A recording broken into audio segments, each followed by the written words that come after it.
Hello ladies, my name is Olivia, and in today's video I will be recreating the look I did with the Upper Echelon kit. This kit I have is the gold and the green. Now I need to, really quick, I'm filming today with both my cats in here, so if they start doing some shenanigans in the background, just try to ignore them. I apologize, they must be in my presence at all times. Their rule, not mine. So I should turn that around and say I must be in their presence at all times. So let me get started. I'm wearing my Wendy. This is the shaper I wore for the photo shoot. It's the blonde one. It's most of the way stuffed. I lost track. I think this one I took out about a quarter of the stuffing.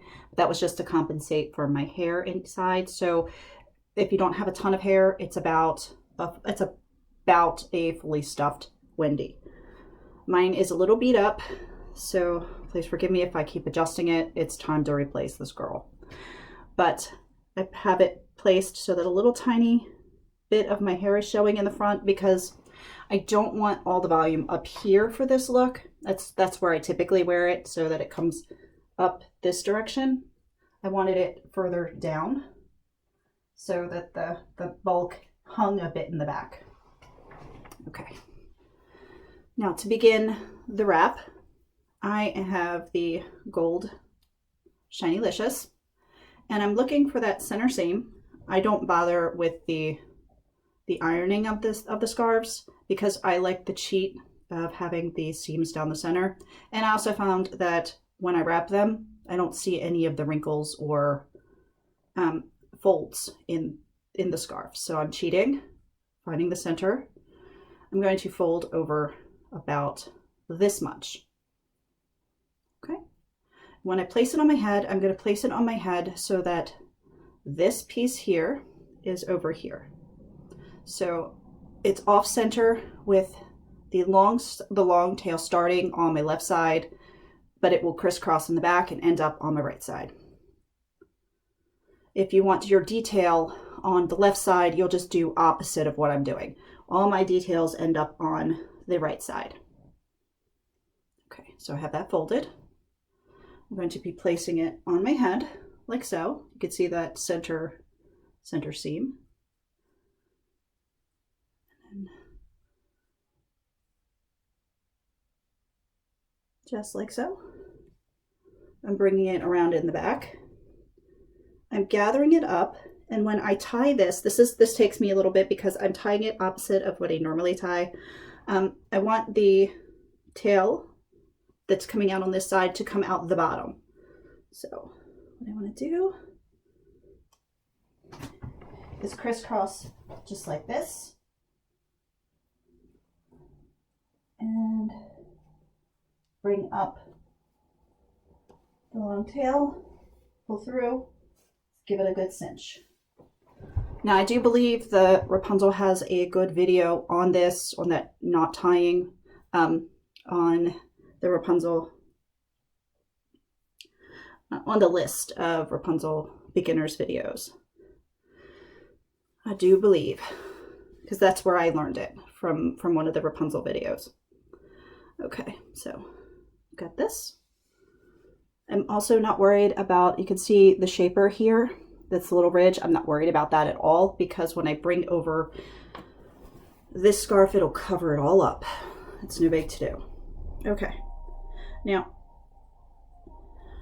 I chose this side to go in the front because I really enjoy this print. It's got a little bit of blue in there with the gold and the olive color. So that's what I'm going to do. I'm going to put that up front again.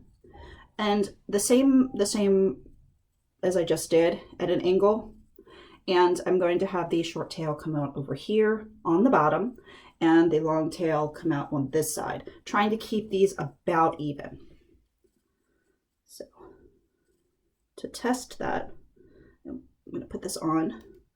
When I did this, I kind of just scrunched this up. I would normally spread this out as far as possible, but I didn't that day. So let's see, I'm just going to crisscross in the back just to test the length. That'll work. Okay. So I'm going to be tying this.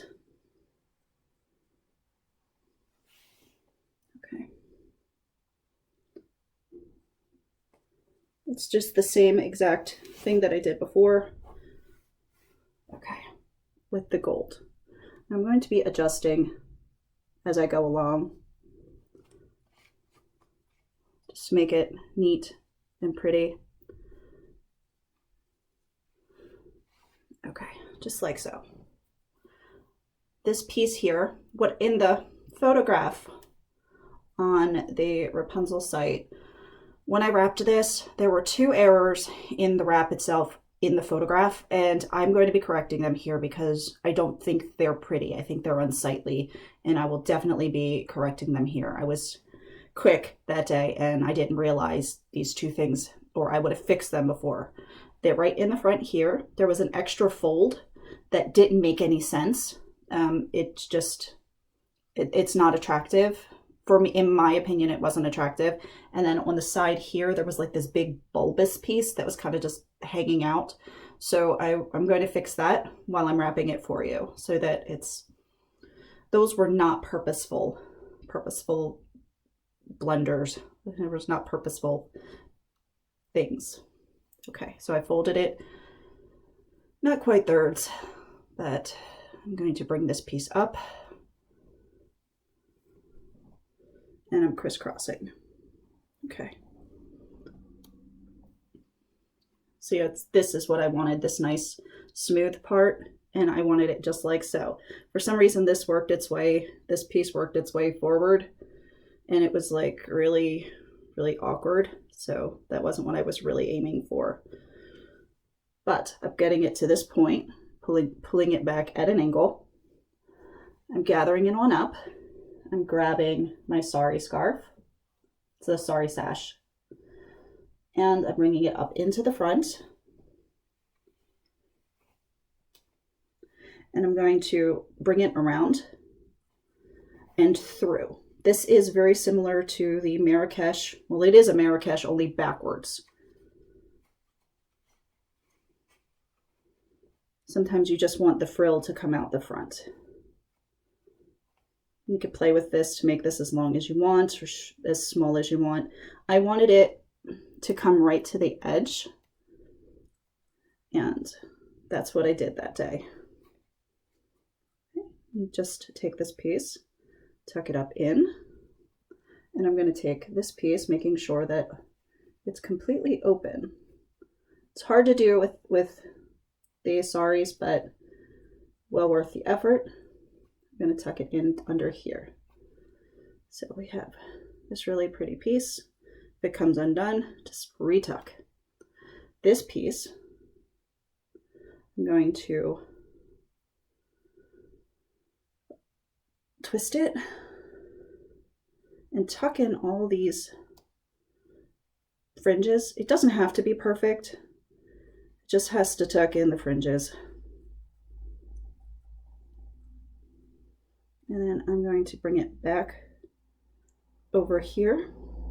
And this, you'll see this detail in this was an accidental detail. When I brought this over, this just did it itself. But I'm tucking in up here.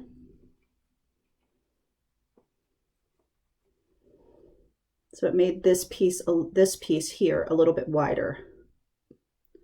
Okay, now I'm going to be taking, you can see this piece just kind of hangs. You can adjust it, whatever. That one's done. I'm going to take this side, this sari sash piece up, and I'm going to hold it. And I'm doing exactly the same thing with the gold as I did with the green. Now I'm going to keep this one more bunched. And I'm going to bring this one up in the front. Bring it around. Okay. And I'm going to bring it through.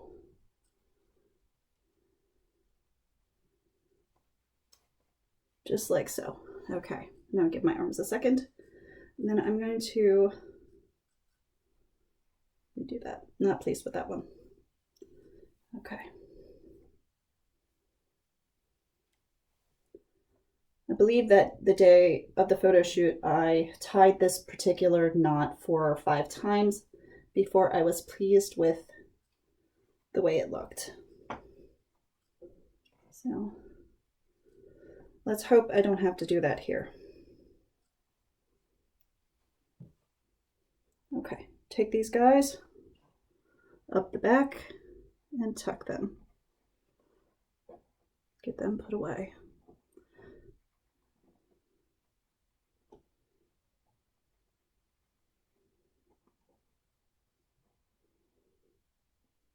And there's a piece. Okay. Arms. All right, I'm going to be adjusting this and opening it up. This part is a little bit fussy because I'm just trying to find the edges of the scarf and open up completely. And let's see.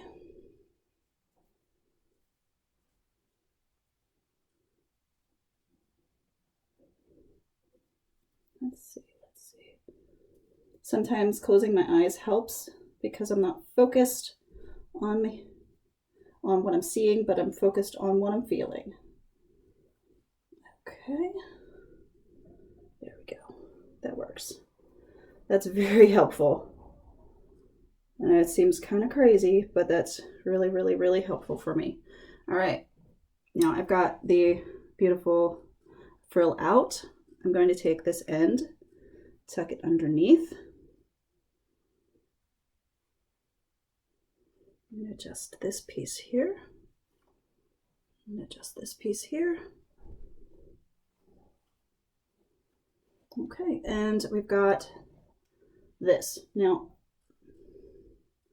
I'm going to be bringing this forward.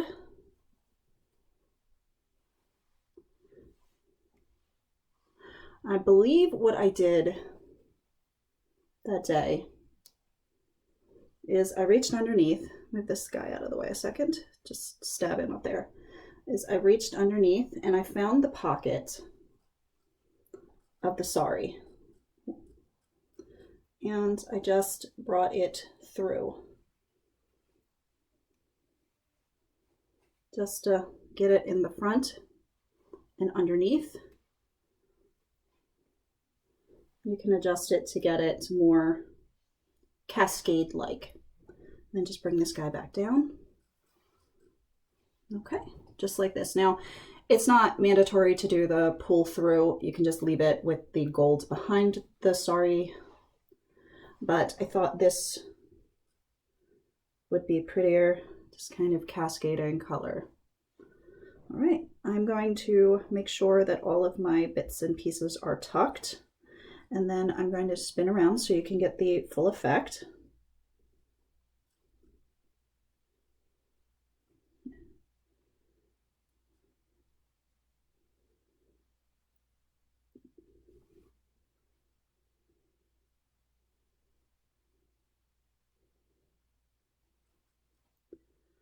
Okay.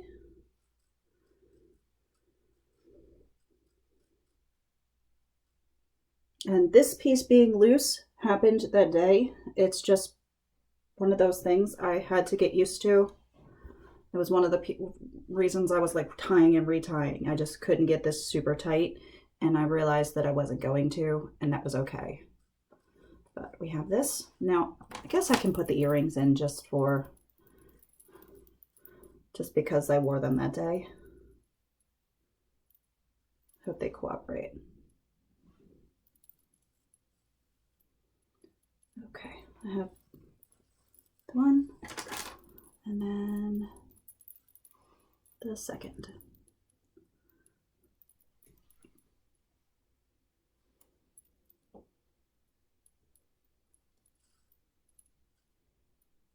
Okay. All right.